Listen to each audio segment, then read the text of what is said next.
Testing? Good afternoon. For having me. My name is Dr. Robbins. I'm an orthopedic spine surgeon, spine specialist. Been here in Portland at OA Centers for Orthopedics for the last 15 plus months.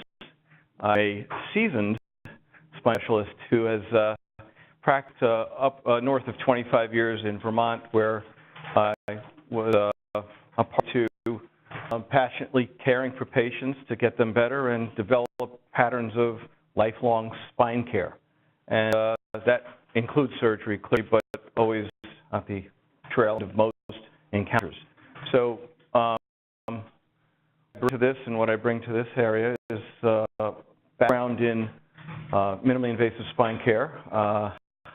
By history, my family kind of dynamics was such that my father was a physical therapist. My mother was a psychiatric specialized occupational therapist. And I have this biomechanical engineering background. So that kind of gives you the where I come from in terms of looking at spine. That said, I would hope today to try and convey some of the ideas and the importance of initial interactions with patients in pain, specifically spine pain, as we see, have a clearer understanding of the way pain works and the way people perceive their pain. And conservative care starts with some ideas. So I'd prefer, if you have any questions, please jump in.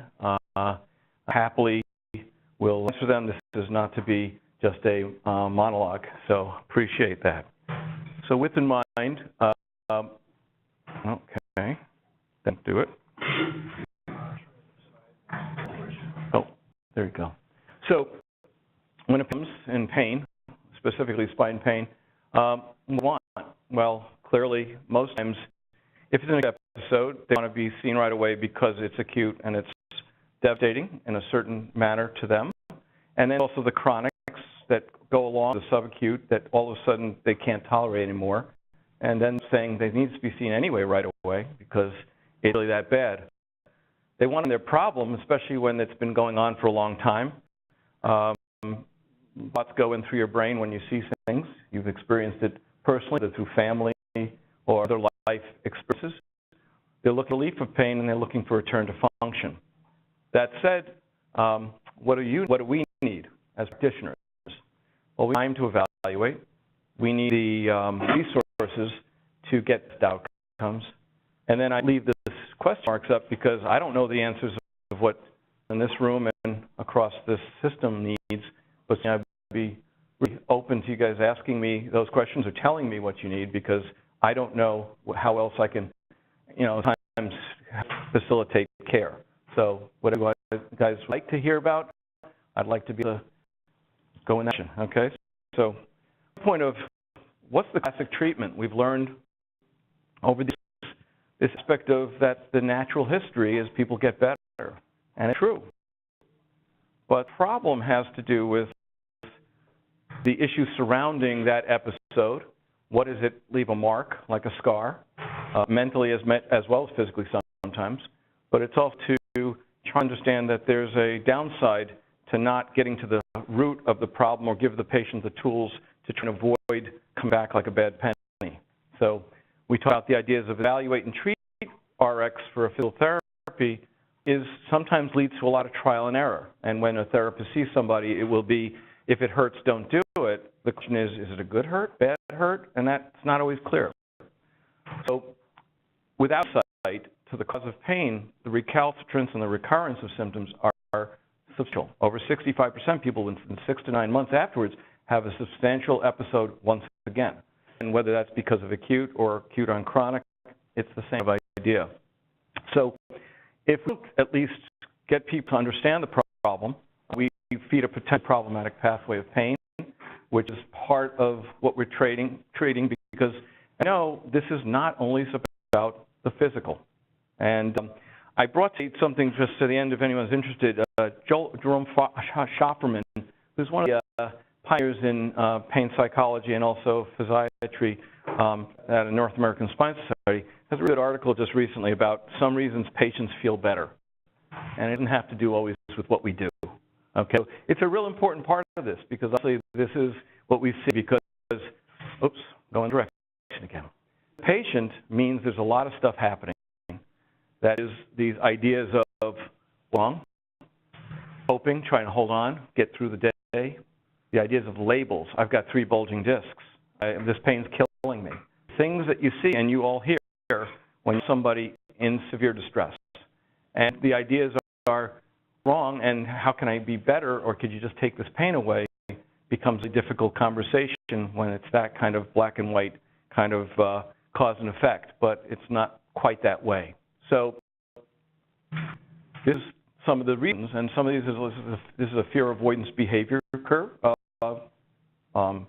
image that shows the ideas around the injury or the onset of pain, the experience, and then come to the proverbial Robert Frost fork in the road. And you talk about this idea around where people, if they understand it, they can cope, they can diminish their anxiety, they can attack it, and they understand what to do about it, and which really leads them to an ability to control and get themselves in a place where maybe this makes sense. At the same token, the other direction leads to a lot more hypervigilance. It leads to a lot of more issues around what's wrong with me, is this dangerous? And they kind of deal with this in terms of life experience. I have 5 people that have had this problem. They didn't work. And all the things that go through someone's mind at the time that they're dealing with this, which then creates a loop that's very hard to undo. Now, a lot of stuff that we're going to talk about was actually the Rehabilitation Institute of Chicago. There's a great book called The World of Hurt that talks about this stuff. It talks about how people centralize the neural components of this and how do you undo this. And this is a real hard part. Our job, if we can get this early, is to try and avoid that left-sided cycle. And I find that really important conversation, and that's why I kind of make this the focus of this talk. So where does pain come from? To the late Steve Kuslich, who used to do spine surgery at a local with graded xylocaine injections and then pinched structures. We have only 3 structures that actually hurt in the spine. The disc surface, because there are surface that are basically kind of engages, be tender. The capsule, there are no nerves in the joint itself, but the capsule itself has a rich innervation of nerves. And a nerve root that's under pressure. This kind of helps us kind of, okay, where the things are coming from. Can we just discuss what it is for the patient? Can we give them a visual thought about what's happening? And that's an important part because if they can visualize it, people learn different ways. We understand. Some will read things well, some will just hear it well, but sometimes if it makes sense with analogies and things like that, they can kind of attack it, and it gives them the help. The mechanical then leads to a chemical issue, whether it's inflammatory, which is based on, so L4-5 disc has the largest concentration of phospholipase A in the body. It breaks down to leukotrienes, prostaglandins.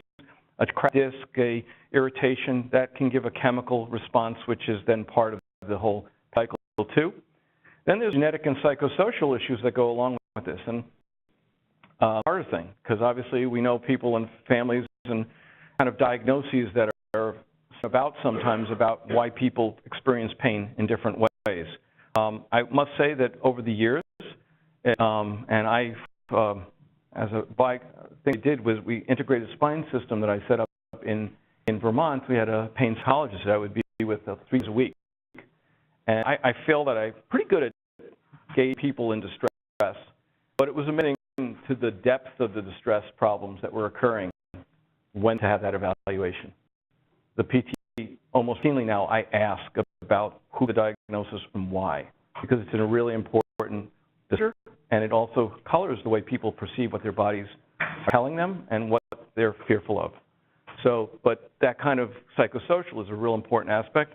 And the neural is this other thing we alluded to, was the idea of centralization of pain. This pathway keeps round and round. We can't get rid of it. So how do we undo that? So spine pain intervention, for me, are several kind of oversights, things we try and do. Demystify is trying to teach the education components, real important, to try and break it down into things that can cause pain to try and make it untenable. And the important part is using neutral terms. I kind of create a philosophy for all my patients that come in. I have it in human terms to say, this is what disc degeneration means. This is what so almost like we have a disclaimer on the radiology reports for patients, because when I read it, it's like, well, that's a major shock. So it's the idea to give it something that's understandable and it's not so scary. Focus on the interactions they can do as feedback to say, I'm making it better, I can change this, and help them also decrease anxiety. Then reliable response to it, and so that they have a pattern behavior. And I almost talk about this as cognitive behavior therapy than physical therapy. And because it really is, how do you integrate some of this stuff into your life to understand what your body's telling you? Simplifying the stretching for daily use. I bring this up because I love therapists. They're great. They're wonderful. They really are caring people. But we teach like third teachers teaching cursive G's. We teach us to do this 3 times a day, 10 times.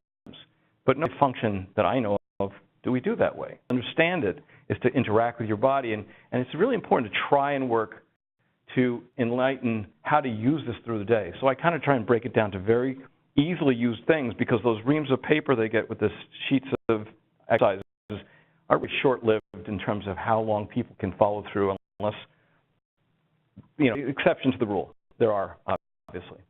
And enable and promote mindful motion.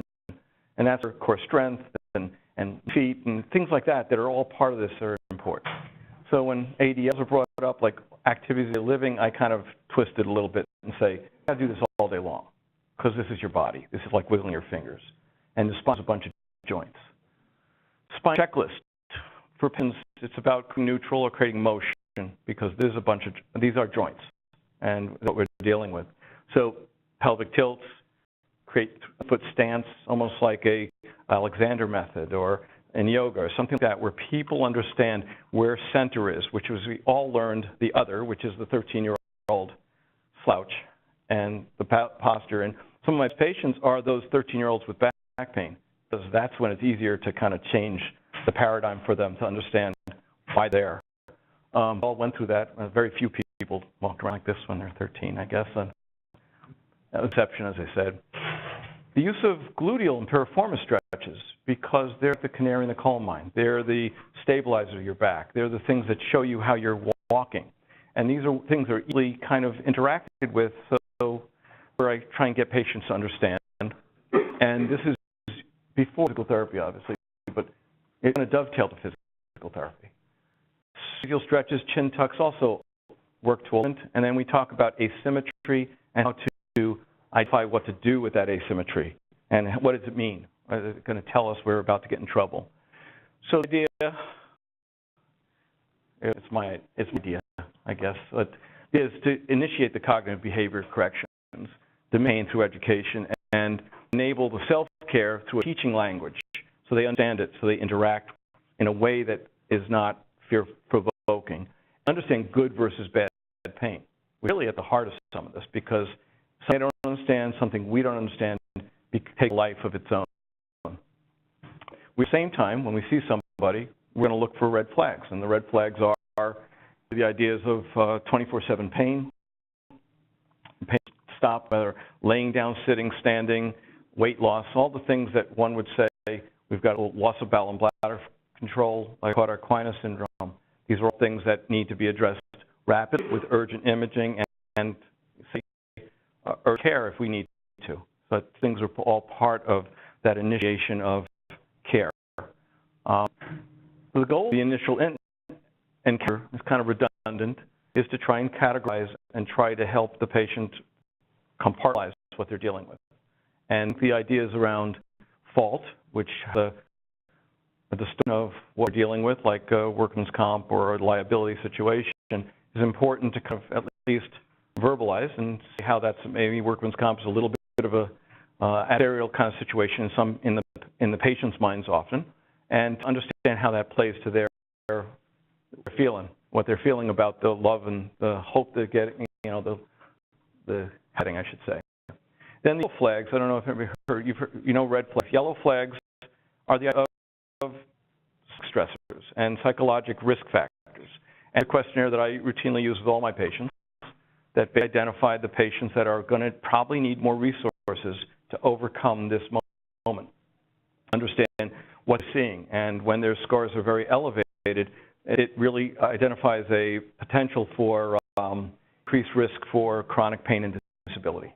And so those are things that earlier on you'd want to see this and identify this and see if you can give the patients a little bit more support on the front end. So this is to try and enhance the confidence of the diagnosis and plan and try to diminish the stress and anxiety so we can get to that left-sided schematic we had before. So, and coming to OA, we've to try to create what a more horizontally integrated care plan, and I think it applies across the board for what we want for patient care because of these considerations. The idea to try and give people, when I'm in office, to the left of me is an osteopath, to the right of me is a physiatrist, a pain management specialist over there, and open conversation, which is really important. And it's easy for me because we got all this resources. Not everybody has that, but really what we want to do is, including cell phone information here, is if there's a need for some questions, you know, try to be a part of this whole team so we can all kind of support them and support the practitioners. Do you need x-rays? Well, we know the classic is don't get an x-ray acute pain. I can understand that because does it change the outcome? But x-ray is actually a teaching moment. In a standing x-ray, if you see somebody and they're lordotic and they're just sitting on their facet joints and they have facet pain, it's a real visual. You say, look, you see where this is? This is where the pain's coming from. With a model, they can really kind of appreciate why they're having pain as opposed to you having back pain, it's going to get better. And me, it's not about the minimal amount of radiation. Obviously, that's something to consider, especially young people, looking sometimes for stress fractures like isthmic spondylolisthesis or spondylitis. But standard low back pain patients, sometimes it really does help with that moment for education. The resources of a multidisciplinary team is important, and that's significant. And it's across all the areas. You have physical therapy here. We have all the resources throughout the communities. And so it's a matter of bringing them in for the common language to understand what we're trying to achieve. And if anyone's read my PT requests, they're kind of long-winded. They're kind of direct, and they're very specific because I want that to be, the terminology to be comparable for everybody. With 9 different practitioners seeing a person in an acute segment of care, it's hard for people not to pick up distinct terms that are different, and they describe this, and the last thing they saw, the last person they talked to was the thing followed. And really, if we have a common language, if we have a common description, it's easier for people to kind of feel that everyone's on the same page and we're going to get better. So this is the advertisement of where we are, and certainly in this spectrum advertisement that we have all these accesses for interventions at these different areas. So just to say, same-day access is our hope, and because I think it's important for the patients. So questions? I'm rolling along here. And that said, there are not that many slides, by the way, don't worry. With it in mind, we talk about the ideas of early directed intervention, PT, to decrease of care and duration of acute episodes. They're on the North American Spine Society Evidence-Based Medicine Committee on Physical Medicine Rehab, and done over 900 chart reviews, literature reviews for what is evidence-based for care. And there's very, very poor evidence or little evidence that one specific modality, one specific intervention is helpful. What we see is the whole big picture, and the early initiation of this process is the thing that actually portends better for the patients than anything else. And so that's why to create a cohesive program is going to be the future, I do believe. And then bundled payments, CMS, and recently we have a webinar coming up on this, is horizon. And that's going to be, well, how do we get value? How do we get the patients better, and how we decrease the chronicity of this? Because as you probably heard at multiple other presentations, how back pain is significant in terms of the drain on our system. So when we talk about those low costs or high quality, the lower costs are as a practice, a physician practice, owned physicians, run by physicians as you are, we have lower costs just because of not hospital-based, essentially. But the quality is this idea of trying to make it less of a vertical integration, where if someone doesn't get has a problem and I can't help you, go to the next person, go to the next person. It's this kind of kicking the can down the road, those 9 people. It's a thing to get the right answer, and a value-based care is really linked to using resources at the same time earlier to get the best answer that's not just going to follow the natural history, but actually decrease the recurrence. So that's what we're trying to do. And it's kind of linked to an early intervention, to streamline care. The clinical navigation component is to get people through the process to understand what the next step is. So there have been developments of algorithms and ways we kind of get people through. So if it's a posterior element problem, and I can kind of go on. So post pain, like facet, is mostly standing pain on upright position, arch their backs, tipping left to right will increase their pain. Diminishing on forward flexion, neutral position, leaning forward or sitting down is the routine. That's the preference. When it's discogenic pain, it's usually sitting. Patient have real difficulty with sitting. And leaning forward, you'll feel pressure in their back if it's a central disc herniation, which doesn't show nerve pain. And then, of course, the radicular is dermatomal versus sclerotomal. And sclerotoma is embryologic distribution pain, which is those ideas of along the distribution of the dermatome, but not in the dorsal rami versus the ventral rami of the spine. If we can get down into those things, then we can kind of get the, so if it has facet-related pain, a pelvic tilt, bend knees, putting your foot up, all takes the pain away. Very helpful in people in the face of pain, as opposed to just sit down or lay down and don't have this problem and be in the headlights kind of thing. So the idea is to direct everyone to know what to do with this. Also, you talk about McKenzie's for nerve compression, McKenzie maneuver, which is an extension maneuver, which is if it's a protrusion, which is a contained disc, it may be beneficial, but if it's an extruded disc, it's not going to make a difference. It won't centralize, which is a McKenzie maneuver. So those are kind of little on the front end, and so maybe you thought when you said conservative care, he was going to talk about the exam. I go, well, yeah, but not as much as maybe you thought, and if there's anything else I can tell you about for that, I'd be happy to expand on it. So, and then the personalized care options is based on identifying the right source of the pain. Was the list.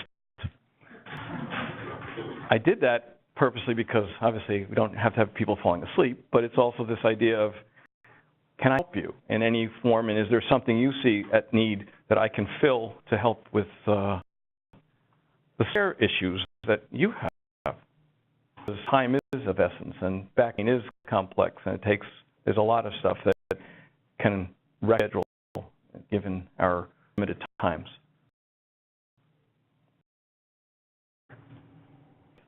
By the way. Thanks a lot. Appreciate it. So when in general would you personally pull the trigger on someone having continued back pain and physical therapy, thinking about things like cortisone shock, that joint protection? Great question, because I did leave that whole part out. Dr. Perkowski is going to be mad at me. But essentially what this is physical therapy. I know that a lot of insurance companies say, oh, you have to have 6 weeks of physical therapy. This is really not about literature. So for me, it's about, can we change the pain? If the direction we can go in and that this physical therapy shows benefit, that's great. I mentioned a couple of things, like normal radiculopathy, you'll see the shooting pain down the leg. But if a person gets burning pain, burning dysesthesias, it feels like they have a iron on their thigh. Well, that's a far lateral disc herniation. That's a dorsal root ganglion, which has all these mechanoreceptors, and it feels totally different. And so you can get somebody like that. They say, well, there's just this pain. And you think, well, maybe it's a little iliotibial band, but it's really kind of, they'll have a little femoral stretch test maybe, or if you tip them to the side, it really lights it up. That's a reason to then get some more advanced imaging. And I think that in this age, imaging is important to direct because you can have a paracentral 3-4 disc that shows the same as a 4-5 extrinsic or extraforaminal disc. So it's important to know where they're going to put this stuff. If it's chronic pain for the facet joints, neck pain too, same idea for low back and neck. I mean, is that I use mesial branch blocks. Facet joint blocks are a way of getting to the area. If people have ganglion cysts in the facets, that's one. But mesial branch blocks are really the definitive way of identifying posterior element pain source. Because it's blocking the branches that go to the facets that's bracketed because it's different levels.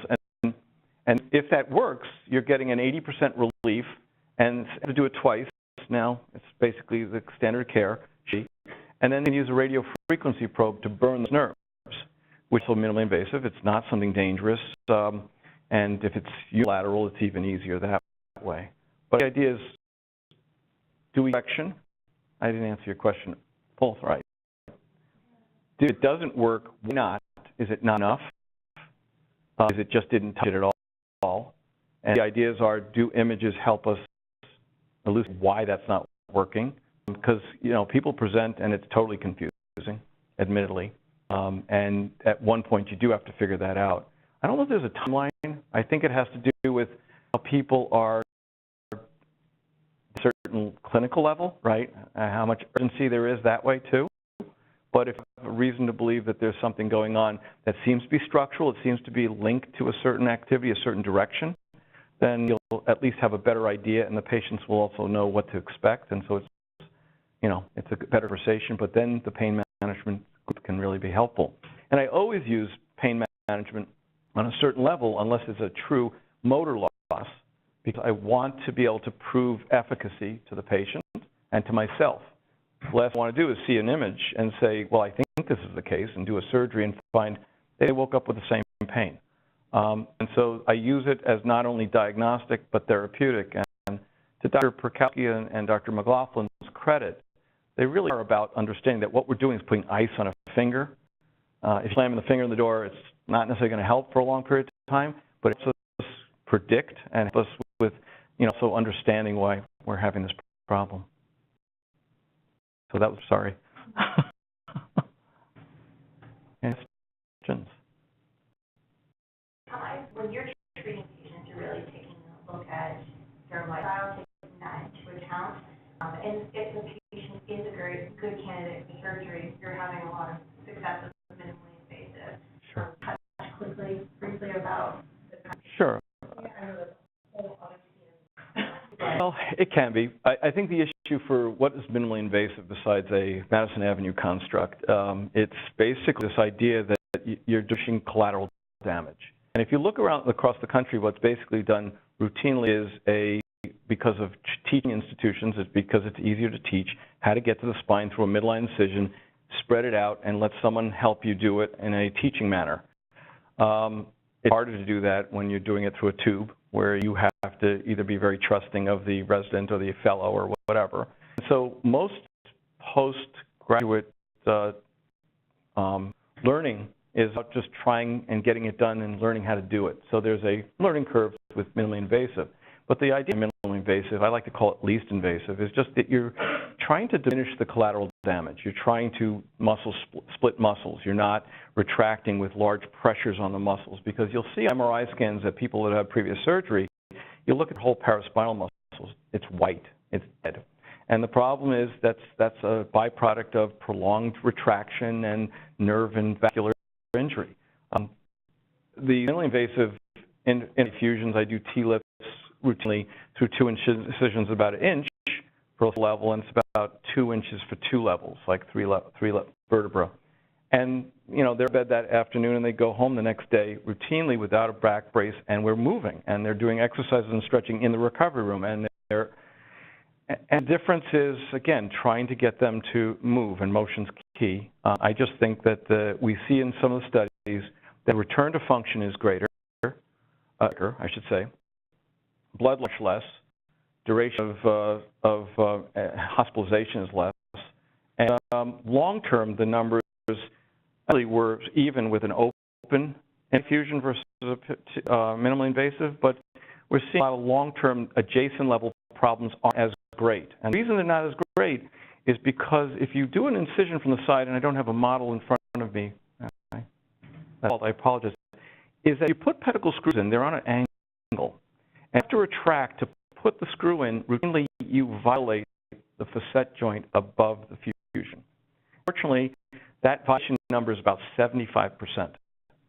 So what you've done now is you've injured the adjacent level. Not only do you now have a stiff segment and you're going to now have more stress on that segment, but that segment is injured. So philosophically, minimally invasive is this idea to do least, to do it, only you need to destabilize the spine. It's also this idea of trying to protect the stuff that's left behind and have the patients ready to hit the grounding by doing the stretches because they know what they have to do after surgery. And that's also this idea of education. When I'm doing this, it's because patients understand how they got there, and hopefully that enhances their ability to jump back in with the tools they need to be better. So that's the advertisement part, sorry. But is there anything that you're seeing with your patients in regards to back pain when they come in that on our end we can do to do and that would be helpful?